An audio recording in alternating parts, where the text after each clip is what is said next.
म्हणलं नक्की नक्की इथे येशील. तर ही आपल्यासाठी अभिमानाची गोष्ट आहे. तर हो नक्की नक्की. तर कवडे सरांचं मी आपल्या सर्व 2003च्या बॅचचं वतीनं मी त्यांचा आभार मानतो.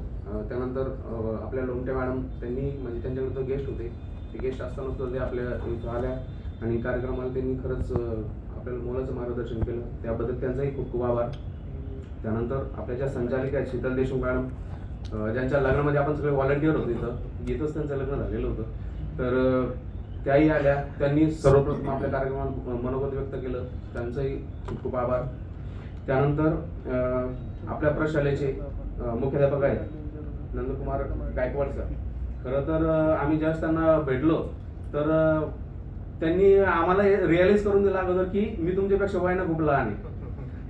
तर त्यानंतर त्यांनी कार्यक्रमाची रूपरेषा कशी असते, कारण कुणालाच अनुभव नव्हता आपल्यामध्ये, त्यांनी कार्यक्रमाची रूपरेषा आखून दिली, याप्रमाणे तुम्ही कार्यक्रम करा. ॲन्युअली थोडेफार चेंजेस झाले आपल्या कार्यक्रमामध्ये, पण ज्याप्रमाणे त्यांनी सांगितलं त्यांच्याच मार्गदर्शनाखाली आपण कार्यक्रमाचं हे केलं होतं. तर त्यांनी आपल्यासाठी पण खूप जास्त मेहनत घेतली. ते 2 वेळा शाळेपर्यंत आपल्यासोबत आले. त्यानंतर तिथं स्वच्छता वगैरे त्यांनी करून दिली. त्यानंतर आपलं जे भोजनासाठी जी व्यवस्था होती त्यामध्ये पण त्यांनी खूप मोलाचं आपल्याला सहकार्य केलं. त्यामुळं गायकवाड सरांचं पण आपल्या सर्व हो आणि त्यांचेही म्हणजे त्यांचं खूप खूप आभार मी सर्वांच्या वतीनं व्यक्त करतो. त्यानंतर सर्वात महत्त्वाचं आपण खूपच जास्त ऋणी असण्याचं एक शिंदे सरांचं कारण म्हणजे असं की त्यांनी आपल्याला जे छोटं मोठं काही जे अरेंज आपण करणार आहोत आपल्या शाळेमध्ये, तर त्यांनी इथं उपाध्याय सर आणि गोटी सरांकडे आम्हाला तिथं बोलवलं स्टोरला. तर त्यांनी असं म्हणजे प्रस्ताव दिला की बाबा तुम्ही तिथं करताय ठीक आहे, पण जर तुम्हाला इथं जर हॉल जर मिळाला तर ह्या हॉलमध्ये ठेवा, कारण तिथं चांगली याची बसण्याची चांगली सोय, त्यानंतर साऊंड सिस्टीम आहे आणि AC हॉल आहे. तर त्यांनी आम्हाला इथं काल आणून दाखवलं, तुम्ही बघा म्हणे तुम्हाला कुठला हॉल योग्य वाटतो तो बघा, त्याप्रमाणे तुम्ही ठरवा.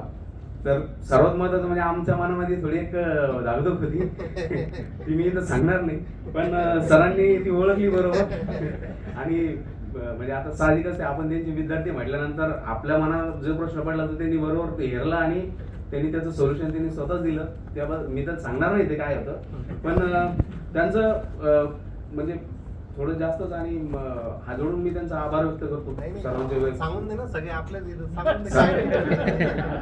सर्वांच्या वतीनं मी सरांचं खरंच त्यांचं खूप आभारी आहे की त्यांनी इतका चांगला हॉल आम्हाला उपलब्ध करून दिला. त्याच्यानंतर आपल्या कुलकर्णी मॅम आहे, ज्यांनी मराठी आणि हिंदी विषय आपल्याला खूप चांगला शिकवला. साहजिकच आहे, त्यांची शिकवण्याची पद्धत खरंच वेगळी होती. एक त्यांचे ते जे उदाहरण द्यायचे, वाङ्मय आमचे विद्यार्थी हल्ली वाङ्मय असं वाचतात वाङ्मयाला, त्यांचे असे काही वाक्य जे आपल्या लक्षात येत. तर त्यांचाही खूप खूप आभार. आपल्या आपली मातृभाषा आहे, आपल्या मातृभाषेची त्यांनी चांगली ओळख करून दिली, त्याबद्दल त्यांचे खूप चांगले आभार. त्यानंतर चौधरी सरांबद्दल काय सांगायचं, माझा म्हणजे सर्वांना माहिती आहे आपला मूल्य शिक्षणाचा तास असायचा आणि त्यावेळेस असा एक प्रघात होता की कुसुमाग्रजांची कविता होती काना, येऊन सगळेजण तेच म्हणायचे, ओळखलं तर सर मला पाऊस आला कोणी, कपडे होते कडदमलेले केसावरती पाणी, सगळे तेच म्हणायचे. तर मी असा विचार केला की आपण थोडंसं काहीतरी वेगळं करायला पाहिजे. आणि त्यावेळेस एक प्रचलित खूप म्हणजे प्रसिद्ध पेपर होता संध्यानंद, पुण्याहून जो यायचा. तर मी त्याचा खूप म्हणजे चांगला वाचक होतो. तर त्यामध्ये एक शून्याचा शोध आपल्या भारतात लागलेला होता आणि आर्यभट्टांचा तो शोध लागला होता अशी ती बातमी होती. पण ते पेपरचं वैशिष्ट्य असं होतं की ते थोडंसं असं कॉमेडी वगैरे असायची त्यामध्ये. तर त्याची सुरुवात इतकी विचित्र होती की सरांना आवडली नाही, चौधरी सरांना. मग काय एक 10 मिनिटं मी एक 5 मिनिटं बोलणार होतो, पण सरांनी अर्धा तास घेतला. त्याची सुरुवातच फक्त अशी होती की बस भारतीय क्रिकेटपटूंचं शून्यावर आउट होणं हे हल्लीचं फॅड झालेलं आहे. मी एवढंच वाक्य सुरुवात केली होती, लगेच सरांना इतका राग आला, सर मला खूप झापलं त्यांनी, समोर उभं होतो, खूप बोलले ते मला तेव्हा. तर त्यानंतर कसं असं आपल्याला ह्या गोष्टीचा फरक कळते, कुठं काय बोलावं वगैरे वगैरे. तर ते एक चांगला संस्कार झाला की कुठं काय बोलायला पाहिजे, कुठं काय नाही. पण त्यानंतर हे कळालं की सरांचं क्रिकेटवर खूप जास्त प्रेम होतं. तर आपल्या म्हणजे सरांनी त्यांच्या आमोगवाणीनं, त्यानंतर बऱ्यापैकी म्हणजे आता त्यांचा खूप वेळा आपण मारही खाल्लाय, मी तर जास्तच खाल्लाय. तर त्यांचं जर आपल्या अंगावर हात पडला नसता तर निश्चित आपण काहीतरी खरंच म्हणजे आज ह्या स्थितीत तर नसतो की आपण इथं बसून त्यांच्या समोर एक फुल ना फुलाची पाकळी घेऊन आपण त्यांच्याबद्दल कृतज्ञता व्यक्त करत असू. तर चौधरी सरांचं पण खूप खूप आभार. त्यानंतर आपले आवडीचे मोदाळे सरांबद्दल काय सांगायचं. मी प्रार्थना ज्यावेळेस असायची तेव्हा मी ऑर्डर द्यायचो. तर सर आपली पीटी वगैरे घ्यायची तेव्हा गणेश आणि कृष्णा ती वाजवायचे, सोबील पण होता वाजवायला. त्यानंतर एकदा काय झालं की मला वाटतं सोबील कोणीतरी आला नव्हता शाळेमध्ये, तर मी ते ऑर्डर सोडून आपलं ते ड्रम वाजवायला सुरुवात केली पीटीचा. तर माझ्याकडनं ते व्यवस्थित वाजवले गेले नाही. आता जेव्हा ते माझ्याकडून वाजवले गेले तर सरांनी नंतर मला वाजवलं होतं तेव्हा. तर ह्या गोष्टीचा म्हणजे त्यांनी आपल्याला जसं गणेशने सांगितलं की मोदाळे सरांनी आपल्याला खूप सारे क्रीडा साहित्य आपल्याला त्यांनी वेळोवेळी उपलब्ध करून दिलं. आपण बेसबॉल खेळायचो सगळे, म्हणजे आठवतात सगळ्यांना बेसबॉल, सगळ्यात जास्त आपण बेसबॉल खेळायचो. त्यानंतर व्हॉलीबॉल वगैरे खेळायचो. गणेश आम्ही तिथं पाठीमागे हॉस्टेलकडे वगैरे खेळायचो. आम्ही लेदर बॉल कधीच बघितला नव्हता. सरांनी आम्हाला तो सर्वप्रथम दिला, पूर्ण किट दिली होती सरांनी आम्हाला. आणि ती आमच्यासाठी खूप मोठी गोष्ट होती, कारण त्या काळामध्ये बॅट तर दूरच होता. आम्ही ते फळीची बॅट वगैरे करून खेळायचो. तेव्हा सरांनी आम्हाला ती लेदरची बॅट दिली होती. आता ती दुसऱ्या एका व्यक्तीनं चोरून नेली आमच्याकडून, भाग वेगळा. पण त्याबद्दल सरांचे खूप जास्त आभार. आणि त्यानंतर आपले देशमुख मामा, त्या आपण त्यांना मामा म्हणायचो, त्यांनी पण खूप जास्त विषय जीव लावला. मामा सारखा जीव लावला, खरंच जीव लावला त्यांनी मामासारखा. तर त्यानंतर आपले पाटील सर आहे, जगताप साहेब आहेत. ह्या लोकांनी आपल्यावर खरंच खूप चांगलं प्रेम केलं. आपण वात्रट होतो, मी तर जास्तच वात्रट होतो.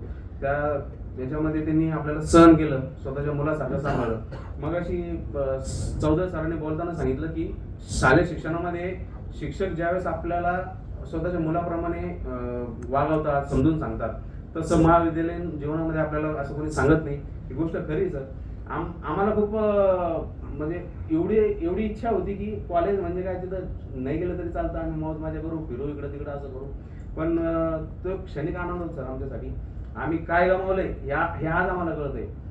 आणि निश्चितच तुम्ही जे आम्हाला संस्कार दिलेत ना, आम्हाला उशिरा का होईना ते कळले आम्हाला, पण आम्ही याच्यानंतर ते आमच्या आयुष्यामध्ये आणखीन आत्मसात करण्याचा प्रयत्न करू. तुमचे संस्कार आम्ही कधी वाया जाऊ देणार नाही. मी माझ्या सर्व सहकारी मित्रांच्या वतीनं मी ग्वाही देतो. यानंतर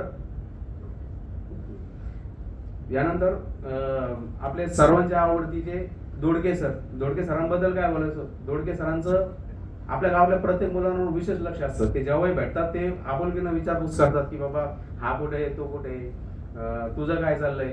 आता ते माझ्या वडिलांचे खूप चांगले मित्र आहेत. त्यामुळं म्हणजे मी आपलं वेडिंग आणि प्लंबिंगचं ट्रेड असताना जे पाईपच्या रिंग कापल्या होत्या त्या गरम असताना मला वाटतं पंकज जोशीच्या हातावर मी असे त्या एकाला त्याला चटके दिली होती, त्याच्या हाताला चट्टा पडला होता. त्यावेळेस म्हणजे बघा आपल्या आयुष्यामध्ये टर्निंग पॉईंट कसा असतो की त्यावेळेस मला कोणीच मारलं नाही, म्हणजे कुठल्याही शिक्षकाने मारलं नाही. तर त्यावेळेस फक्त मला दोडके सरांनी जवळ घेऊन समजून सांगितलं की बाबा ह्या गोष्टी चुकीच्या आहे, असं नाही वागायला पाहिजे, असं वागायला पाहिजे, असं हे करायला पाहिजे. त्यावेळेस तर ती गोष्ट ध्यानात घेतली मी. त्यानंतर स्वतःमध्ये बदल केला. हे दोडके सरांमुळे खरंच शक्य झालं. ते आपल्याला कधी शिकवायला नव्हते, पण सगळ्यांना आठवत असेल आपली ज्यावेळेस सगळी प्रार्थना असायची त्यावेळेस ते तिथं बाहेर येऊन उभं राहायचे, प्रत्येकाकडे लक्ष द्यायचे. त्यानंतर आपले पाटील सर होते, त्यांच्याकडे साऊंड सिस्टीम वगैरे अरेंजमेंट वगैरे करायचे. कृष्ण त्यांचा म्हणजे खूप चांगला हे होता पाटील सरांचा, त्यांना खूप जास्त आठवण केली कृष्णाची. तर या असं सगळं आपलं शिक्षकांचं आपल्या जीवनामध्ये खरंच योगदान आहे. आज भविष्यामध्ये आपण पुन्हा भेटू अथवा न भेटू, पण मी देवाला अशी प्रार्थना करतो की आपले सर्व शिक्षक हे असेच राहू.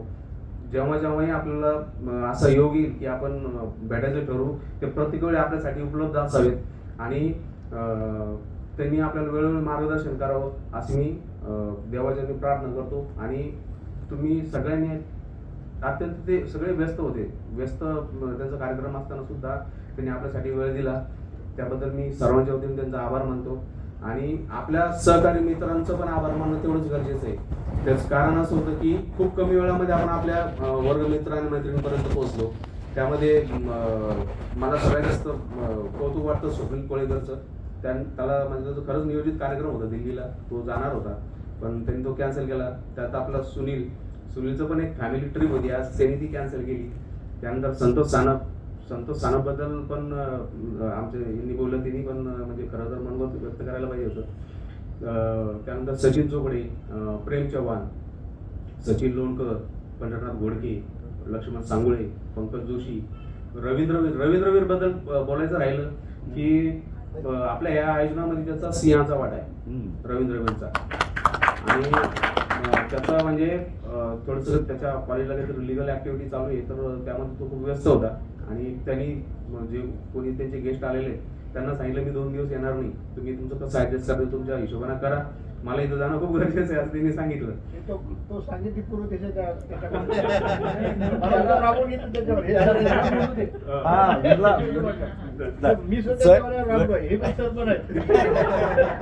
त्याला बोलू दे. आणि सर तो शाळेत असताना सुद्धा तो असंच फिरवायचा सगळ्यांना. त्यामुळं साहजिकच तो बोलेल. आता त्यानंतर 2 शब्द तो बोलेल. सुरेश आरते, संध्याकाळी मी आणि गणेश त्याच्या घरी गेलो होतो, कारण त्यासोबत कॉन्टॅक्ट होत नव्हता. त्यालाही आम्ही विनंती केली बाबा तू ये. सर तो कंपनीमध्ये काम करतो, आज तर त्याचा रोजगार बुडालेला आहे, पण मित्रांसाठी त्यांनी खरंच वेळ दिला, त्याचा विशेष आभार मानायला पाहिजे. त्यानंतर रघुनाथ शिंदे खूप मेहनती मुलगा आहे सर आपल्याला, तो कसं का होईना तो आला, त्याबद्दल त्याचे खूप आभार.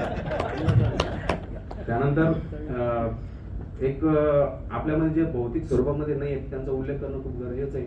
त्यात आपले साहजिकच आहे उत्कृष्ट टेबल टेनिसपटू होते आपले मुख्याध्यापक मोगावकर सर.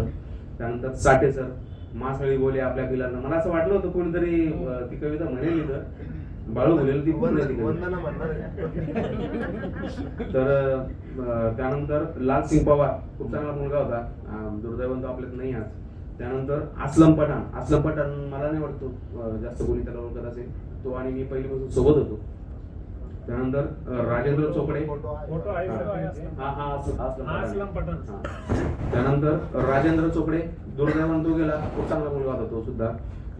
अजय चोपडे आणि मी सुद्धा आम्ही पहिलीपासून सोबत होतो, तोही आपल्या शाळेचा विद्यार्थी होता. त्यानंतर संतोष सोनवणे, आपल्या आरती सोनवणेचा तो भाऊ आहे, तोही आज आपल्यामध्ये नाही, त्यांना आपण खरंच मिस करतोय. त्यानंतर काही असे आपले वर्गमित्र होते की ज्यांच्यापर्यंत आपल्याला पोहोचणं झालं नाही. त्यात एक आपला नदीम होता, जो आपला मला वाटतं 9वीला तो आपला एक मॉनिटर होता वर्गाचा.